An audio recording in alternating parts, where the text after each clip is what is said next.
Iran declared the Strait of Hormuz closed. 800 commercial ships sailed through it anyway. 400 million barrels of crude oil made it through. And while the IRGC's chief negotiator was posting on social media about the era of one-sided deals being over, U.S. Central Command was already pressing execute on Strike Package 3, 140 Iranian military targets, in one night. The era of one-sided deals was indeed over, just not in the direction he meant when he typed it. Let us rewind 72 hours and walk through the exact sequence of events that made what just happened in the Strait of Hormuz the most consequential 72-hour military sequence of this entire conflict. Because the mainstream coverage has been presenting the individual strikes without the order of events that makes their significance fully comprehensible. The order matters, the causality matters, and the gap between what Iran claimed and what actually happened is the most important strategic data point of this phase of the war. Go back 72 hours from right now. The IRGC attacks the Cyprus-flagged container ship GFS Galaxy in the Strait of Hormuz, sets it ablaze. Significant engine room damage confirmed. The crew is forced to abandon ship in an active war zone. One crew member is still missing. A civilian mariner doing a legal job, transiting an international waterway that international law guarantees free passage through, is gone because the IRGC decided that blowing up his ship was its interpretation of providing safe passage under the Memorandum of Understanding it had signed days before. Then the IRGC declares the Strait of Hormuz officially closed, claims that vessels were using unauthorized routes, and that no foreign vessels may pass through the strait without being identified, tracked, and monitored by Iranian forces. Read that claim carefully. The IRGC was asserting sovereign control over an international waterway carrying 20% of the world's daily oil supply, a claim with no basis in international maritime law and no military credibility against the force structure the United States had positioned in the theater. Then they fired a warning shot at a second vessel, stopping it dead in the water. U.S. Central Command's response did not come in the form of a diplomatic protest. It came in the form of a targeting list in 7 words and 2 sentences. Iran does not control the strait. Traffic is flowing. And then they pressed execute on 3 consecutive nights of precision strike packages, each one broader and bigger than the last, that together destroyed more than 300 Iranian military targets and kept 800 commercial vessels moving through the officially closed international waterway. Night 1, approximately 80 targets, coastal radar installations, air defense systems, missile storage facilities, the foundation of the IRGC's ability to see, track, and engage vessels in the strait, degraded in a single operational cycle. Night 2, approximately 90 targets, naval capabilities, IRGC headquarters facilities, communications infrastructure, the nervous system connecting dispersed IRGC elements to Central Command, progressively severed. Night 3, 140 targets, the full menu. Missile and drone launch sites, naval capabilities, ammunition storage facilities, communication networks, coastal surveillance locations. Everything remaining that the IRGC needed to enforce its declared closure of an international waterway. Eliminated in a single night that exceeded both previous nights, combined in target density. 80, 90, 140, each package larger than the last, each one executed with precision munitions launched by land-based and sea-based fighter aircraft, drones and naval assets operating in a coordinated, multi-domain sequence that the IRGC had no meaningful ability to interrupt at any point during its execution. The weapon systems visible in CENTCOM's released footage and social media posts tell you something important about the specific capabilities being brought to bear and why each platform was chosen for its role in the package. The F-18 Super Hornets launching off carrier decks on nighttime and early morning sorties are the workhorses of the strike packages, carrying precision-guided munitions to targets that the earlier penetration elements have already sanitized of air defense coverage. The F-35s operating in their low observable configuration are the door kickers, going in first to suppress or defeat the surviving air defense nodes before the follow-on platforms enter the operational space behind them. Every Iranian radar that illuminates to engage an incoming American aircraft guides a HARM anti-radiation missile directly to its position. Every surface-to-air missile system that tries to engage American strike aircraft becomes a target rather than a defense. The F-16CJ Wild Weasel configuration is the HARM shooter that makes this dynamic operationally reliable. Purpose-built for suppression of enemy air defense, the Wild Weasel rolls in ahead of the strike package, specifically to invite Iranian radar operators to illuminate their systems, and then uses those emission signatures to guide anti-radiation missiles back to the radiating source. Iranian radar operators who have survived the previous nights of this campaign have learned what illuminating means for their continued survival. The tactically rational response is to keep systems passive and accept blindness rather than announce position to a HARM shooter, which means the strike packages that follow are flying into effectively uncontested airspace, because the alternative for the defenders is to become a target the moment they try to engage. CENTCOM also posted an image of an F-16 loaded with multiple APKWS rocket stations. The Advanced Precision Kill Weapon System is a laser-guided rocket specifically optimized for the kind of high-volume, lower-cost engagements against drones and smaller vehicles that the IRGC has been deploying most aggressively in the Strait area. The weapon loadout selection tells you what CENTCOM is prioritizing and what it expects to encounter. APKWS on an F-16 is CENTCOM saying out loud that it knows Iran is still operating drone swarms and that it has configured an aircraft specifically to engage those swarms cost-effectively. The same F-16 was also shown loaded with GBU-54 laser-guided and GPS-guided bombs. The dual-mode guidance on the GBU-54 is particularly significant for high-threat environments, because if a pilot executing a bomb run needs to perform a threat reaction maneuver, and the laser goes off the target during the maneuver, the GBU-54 guides to the last known laser position rather than losing guidance entirely.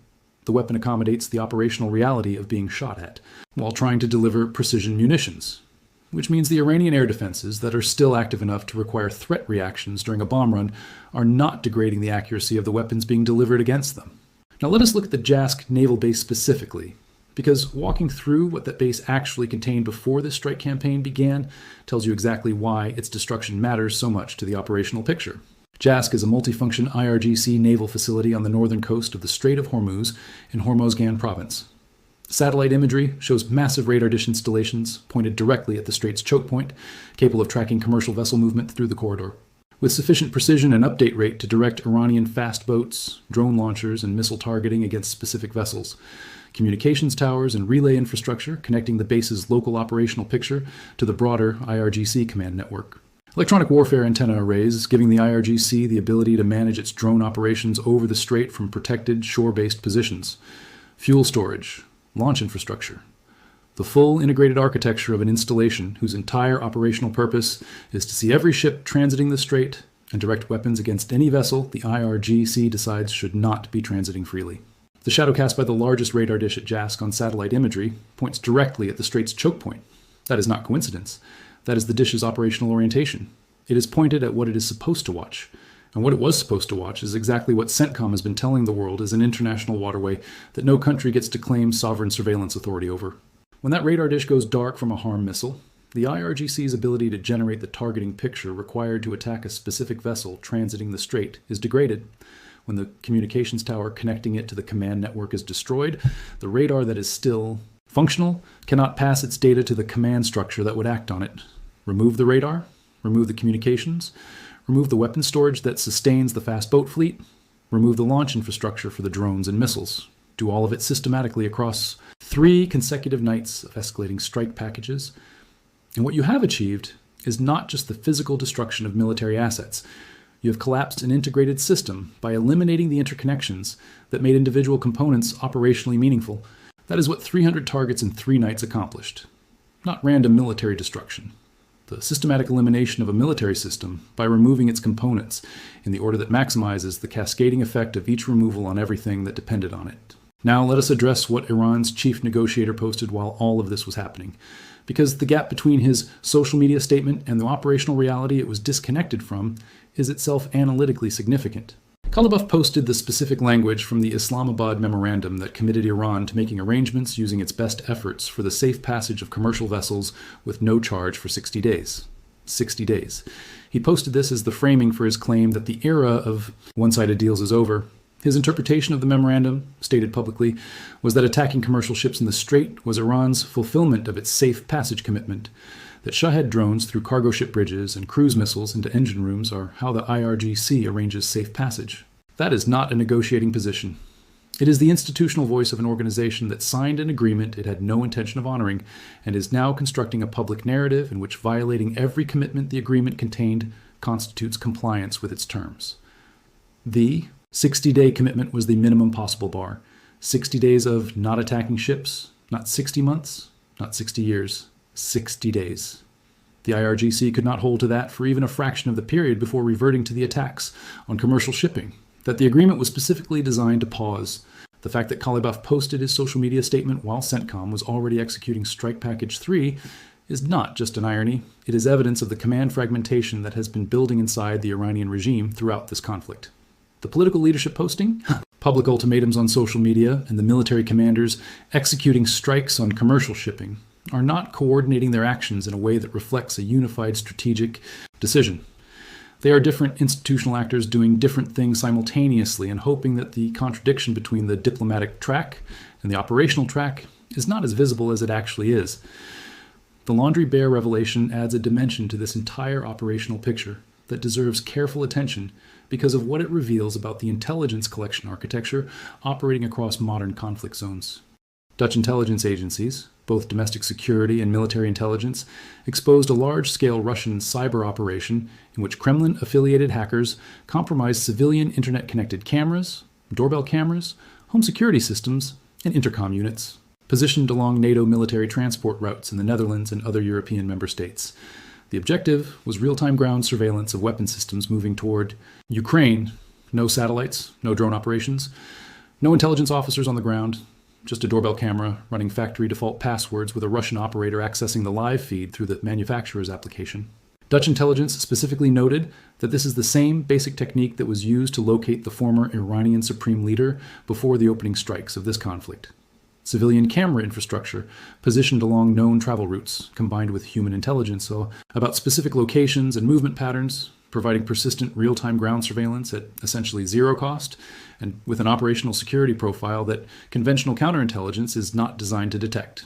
The proliferation of civilian surveillance infrastructure around the world, not just in Europe, but in Iran, in the Gulf, in every urban environment where this conflict is unfolding, has created an intelligence collection layer that operates beneath the threshold of traditional electronic warfare. Countermeasures. The IRGC cannot sweep civilian doorbell cameras any more than NATO could prevent Russian operators from accessing compromised cameras on Dutch transport routes. The same capability that helped locate Iran's supreme leader is now confirmed as a technique being used by Russia against NATO in Europe. And both applications demonstrate the same fundamental reality about modern conflict. The battlefield has expanded to include every internet-connected camera in every location relevant to any party's operational activities. The implications for operational security across all theaters where this technology is deployed are profound and are not adequately reflected in the public discourse about how these conflicts are being waged. Now let us look at where the operational picture sits after 3 consecutive nights of escalating American strikes and assess honestly what Iran's remaining capability is and where the conflict goes from the current position. Iran retains mobile ballistic missile launchers dispersed across the Iranian interior. The coastal strike packages have been systematically eliminating the fixed infrastructure, the radar, the communications, the storage, the launch sites. The mobile launchers that are not at fixed sites are harder to locate and engage and continue to represent a genuine threat capability.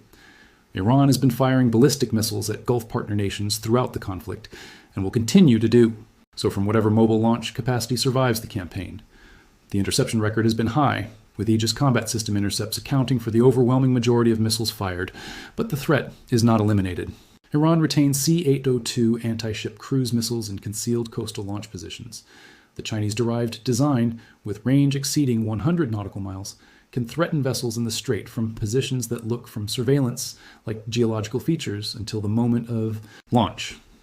The IRGC's investment in concealing these systems in coastal terrain features represents the most operationally durable element of its remaining maritime threat capability. CENTCOM is aware of this, and the autonomous surveillance systems and sea drones operating in the strait area are specifically intended to provide the persistent monitoring of coastal activity that identifies these launch positions over time.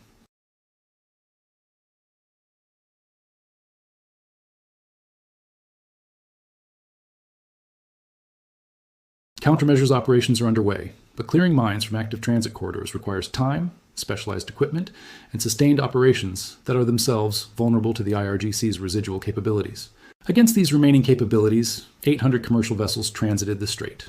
400 million barrels of crude oil moved through. The strait that Iran declared closed, that the IRGC said it would control, that Kalibaf stated vessels would only be permitted to use under Iranian arrangements, was kept open by the United States military through 3 nights of strikes that destroyed 300 Iranian military targets, and demonstrated, in the most operationally concrete terms available, that Iran's claim to control the strait was a declaration unsupported by the capability required to enforce it. The era of one-sided deals is indeed over. The one-sided deal that is now over is the arrangement under which the IRGC could threaten an international waterway carrying 20% of the world's oil supply and expect the international community to absorb the economic cost, and the United States to absorb the strategic humiliation of watching a regional military organization extort global energy commerce. That deal ended when CENTCOM pressed execute on 3 consecutive nights of strike packages that together destroyed 300 of the military installations the IRGC built to sustain exactly that arrangement. 800 ships, 400 million barrels, 300 targets. The strait is open, and the carrier strike groups are still pushing north.